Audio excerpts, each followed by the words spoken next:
Hello, everyone. Sam Cantor here, back with another News 8 Now update for you, and a special story that we have been following. And we're going to try and do these each and every Monday as long as we can. And today, another segment with Donate Life CT regarding organ donation. We have Jocelyn Momenta standing by with not one, but two special guests today. Let's send it over to Jocelyn.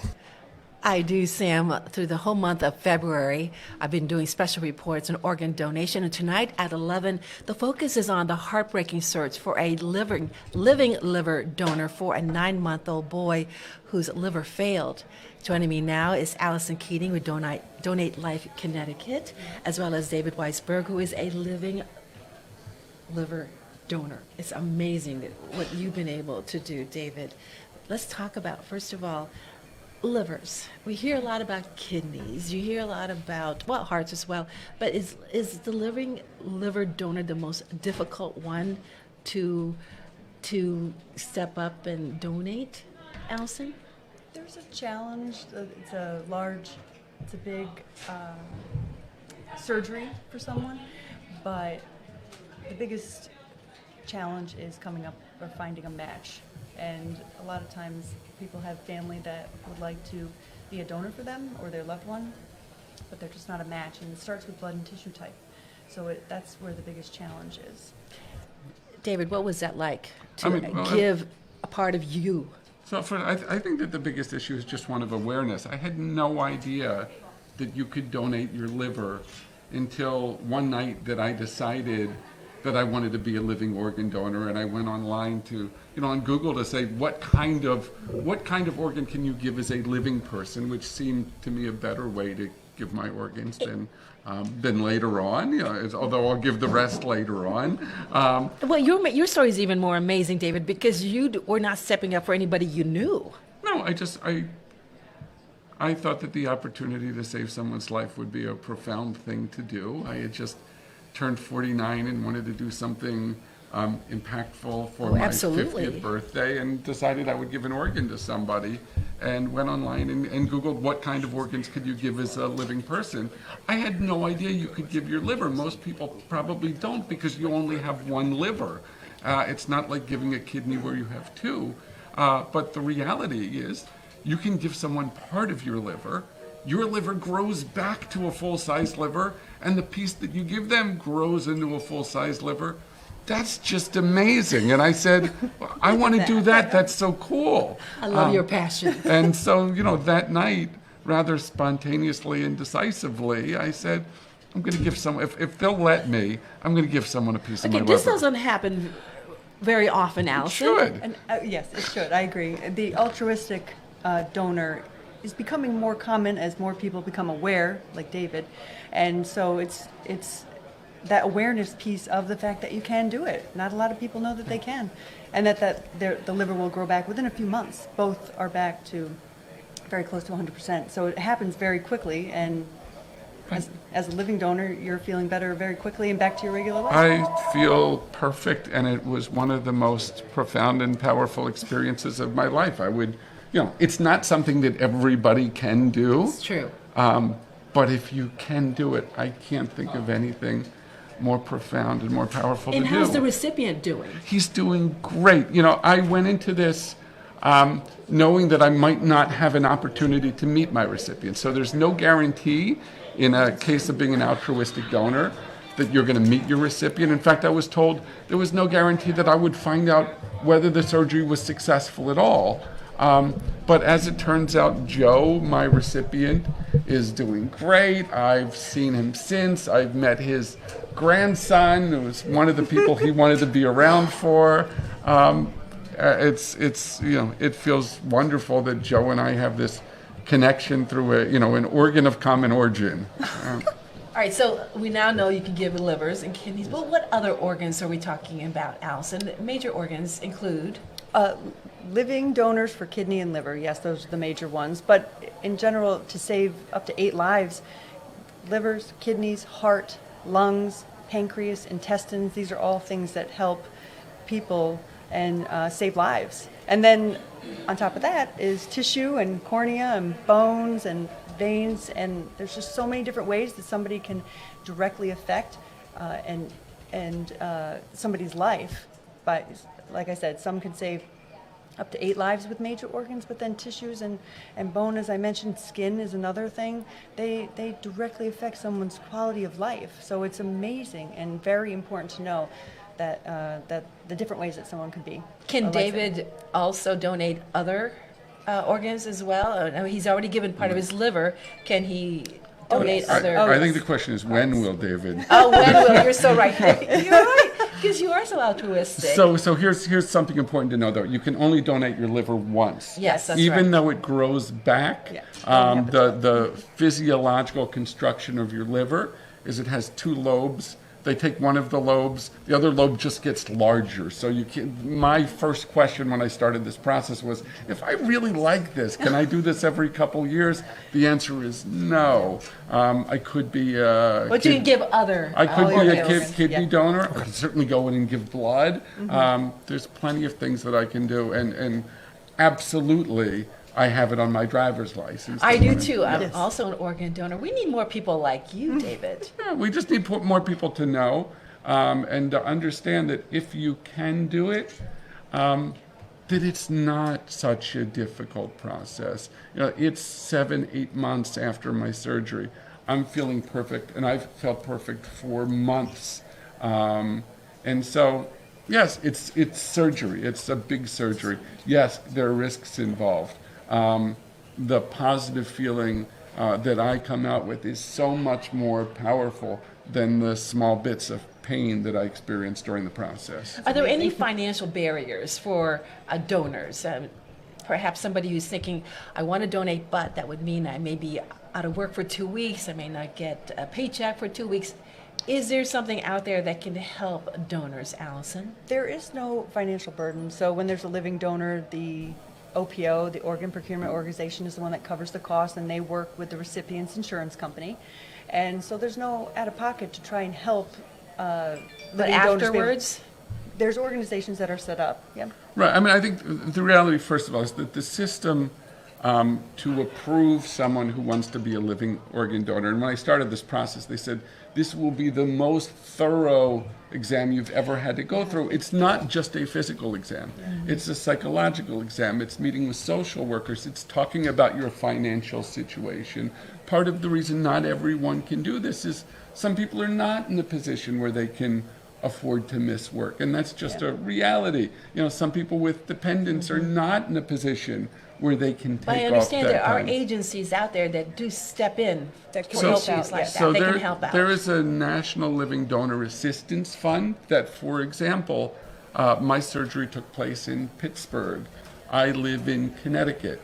And so there's a fund that provides support for those who need the support, for travel, for housing, not only for them, but for their family to be there. Yes. So there's Support. a great system that encourages and provides support. Very good. And some of the agencies that we've done a story with is Kid You Not. Is that right? That is one that, yes, there are a few different, and they all help. They can help in different ways. Sometimes it's with some bills for that particular month while someone's recovering, and things like that. But we have great living donor programs set up in Connecticut at our 2 transplant centers, one at Yale and one at Hartford. And they're there to be very supportive to the living donor and the family. We should talk about that. We have 2 centers in Connecticut. Yes. We have Yale New Haven Hospital and Hartford Hospital. Yes, yes, and so they have very well established, very supportive programs that help anyone who is trying to help someone that they know, to help streamline the process, to see if somebody is a match, and then help support through the process. It is a thorough process that someone goes through to become a living donor, but it's to make sure, because it's a healthy individual going into major surgery trying to help someone. So they go through all the steps necessary, and it's thorough. But we have 2 great programs here in Connecticut. All right, we do have some questions from viewers, and if you want to send in your questions, please put them in the comments section of our Facebook page. So this one, let's go with David first. This is your first question from Allison in New Milford. Allison wants to know was the mental or physical stress worse while you went through the steps of preparing to donate your liver? So was the mental or physical stress worse? I mean, for me, neither. For me, neither were ever a concern. I was excited to go through this process, It wasn't something that I was scared of. Everybody has different fears. You know, I'm afraid of riding on a Ferris wheel. So if I see kids riding on a Ferris wheel, I say, oh, how, you know, they're so brave. Someone might see me doing this and go, oh, he's so brave. It's just not something that I had a fear about, and so there wasn't any mental or emotional concern going in it. The actual physical pain during the process was much less than I expected it would be. Modern medicine is extraordinary. Pain management is extraordinary. Some of those days in the hospital are a bit of a blur to me. I've said to some folks lately, if I didn't have a scar, you might be able to convince me that I never had the surgery at all. But there wasn't a tremendous amount of So many pain. donors have shared that with me Right. that it's almost like I can't even believe it. I went through that. Right. No, pain management's extraordinary. All right, this question is for you, Allison, from John in Bolton. What is the one biggest myth that you need to dispel in order to increase participation in organ donation? I think I know the answer to this, but you go ahead and answer that. There are a few common myths. One of the most common is someone is worried, say, about not receiving the care they need if they're a patient, and that couldn't be farther from the truth, that they are the patient, they're the most important right then and there, and our paramedics and our first responders and physicians, they focus on the patient. And that's a common myth. We get asked that question a lot, but they're the most important, and organ donation doesn't come into the discussion until someone has passed away. So that's when it happens. It doesn't happen beforehand, so that's a common one. Well, I think one of the myths you and I have discussed is, can you age out? Oh, yes, yeah. That's another big one. You're right, you can't. We always encourage cannot. You cannot age out. We always encourage people. I get phone calls to the Donate Life Connecticut phone, people asking, I'm going to renew my license, should I take myself off? And I always say, no, if you're really an advocate of organ donation, stay on there and allow medical professionals and the physicians to determine at someone's death if they can be a donor. Because as I listed and spoke about before, there's so many different things that somebody can donate. Maybe it's not a major organ. Maybe it's, sometimes people feel like, oh, if I had cancer in the past, can I not be a donor? And maybe not in the organ that they had cancer, but they could still be a donor of other organs and tissues. So we always are trying to encourage people in that moment, let the doctors decide, because you could save a life. So many major advancements in organ donation. I recently, I think it was a year or two, covered where somebody was HIV positive. Oh, yes, that's And that was a yes. major breakthrough. Wonderful, absolutely. So pairing HIV positive with another HIV positive patient has saved a life. So it's medical technology. Doctors in our community are working very hard all the time to increase ways that they can save lives, and hepatitis is another one where they someone that's treatable once somebody once somebody has a transplant. So it's important to know that they speak with the patient about that, but that can be treated. So it's important. But again, that technology, doctors are working so hard to try to figure out how to Amazing save lives. what they've been able to do. All right, this is for you, David. This is from Joe in Norwalk. And the question is, did the recovery process following your donation make you question the decision to donate? I think we know the answer to this, too. Not for a moment. I mean, my recovery was much easier than I expected it to be. They had told me ahead of time to expect to be in the hospital for a week to 10 days. I was out of the hospital in, I think, 5 days. I started going back to work 3 weeks after surgery, part-time. So there was nothing about my recovery that gave me 1 ounce of question as to whether I should have gone through the process. Was there anything in the process that surprised you? What surprised me was how easy it was for me, how little pain, how easy the recovery was. I think it was, honestly more stressful on my family, on those supporting me, than it was on me. I think that's the one thing that I came to understand better after the process, was the emotional burden that it put on those who supported me. Did you have to convince your family and your friends that this is really what you wanted to do? Did anybody try to say to you, you may want to think that twice? So nobody tried to talk me out of it. My intention when I decided to do this was I was not going to tell my family until I had gone through the process and a surgery was scheduled. I started the process at Yale. Yale doesn't let you do that. Yale, for your first full day of appointments, requires you to bring with you the person who's going to support you while you're recovering from surgery, which is a brilliant idea. It is really smart, requires you to have those conversations up front, and it requires you to begin to build the infrastructure of support that you'll need when you're in the hospital and during your recovery. So, when I found that out, I went to tell my father and daughters. My father was the first one to raise his hand saying, I want to be your support person. Even those who were worried about it didn't express that worry to me until after it was over.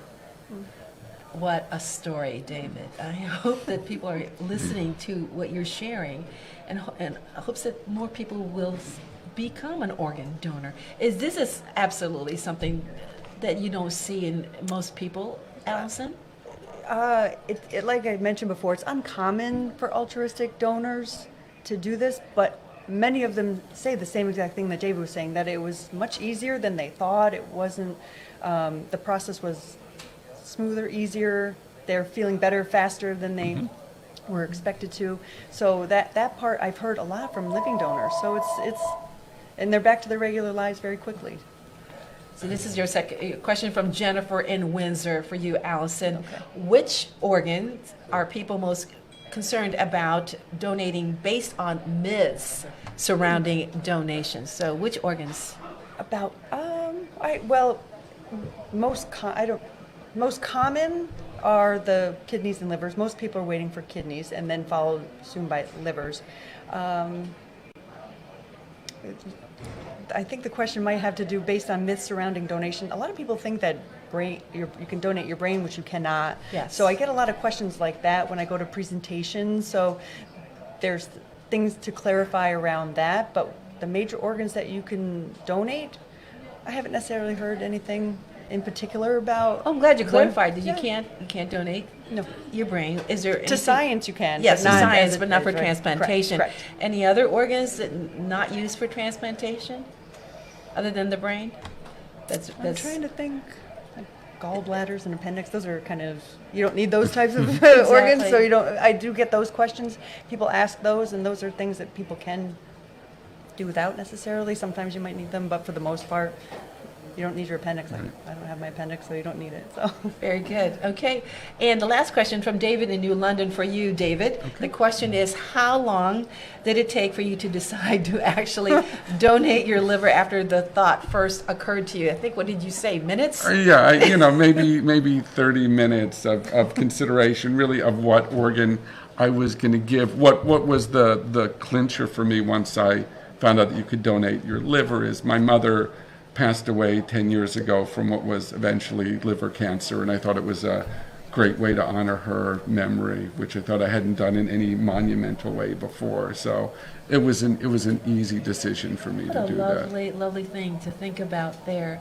How do you persuade people who may be on the fence, who don't have the outlook that you have? So I think it's just by being as transparent as I can about my story. I wrote a blog from the time I started the process called David's Chopped Liver. I had a lot of followers of that.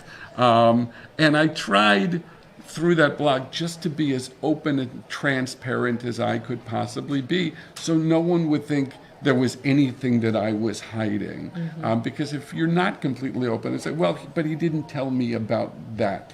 And so I think if we're completely open about what the process is like, we can encourage more folks to do it. Once again, I don't think it's for everybody, but if you can do it, it's an amazing, profound, and powerful thing to do. Absolutely. And last question for Allison.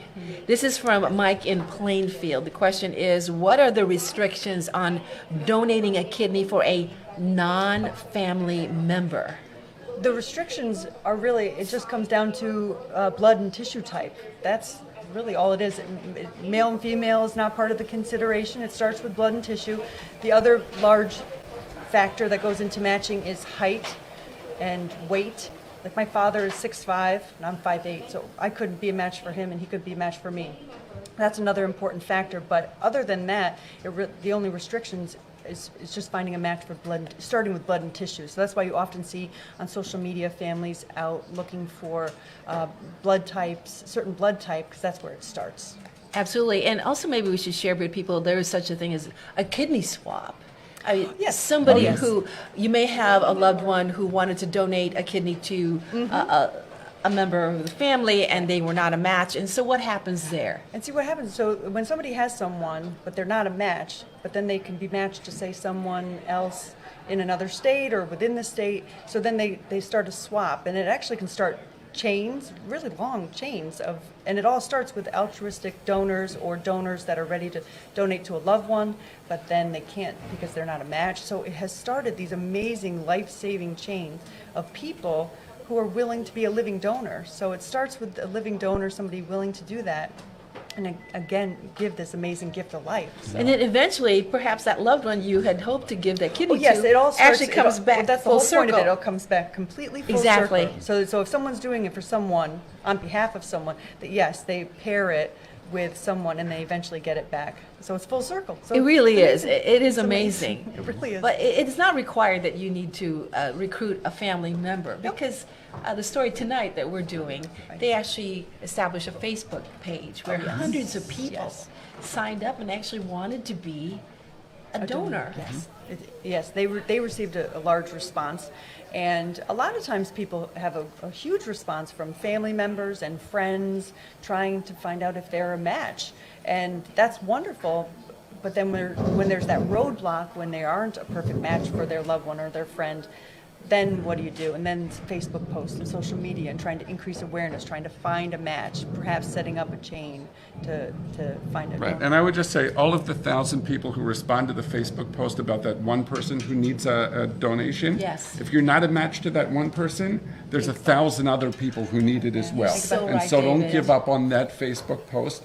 Reach out to organizations and to transplant centers and say, you know what, I'm willing to donate, help me find a recipient. Yeah. Well, all I can say is thank you very much for joining us. Thank you. Gave so much information, and David, sharing your story, I think you have thank you. inspired someone at home. Again, tonight at 11, I wrap up my special report on organ donation. We hope that you join me tonight at 11, right after The Good Doctor. Thank you for joining us this morning.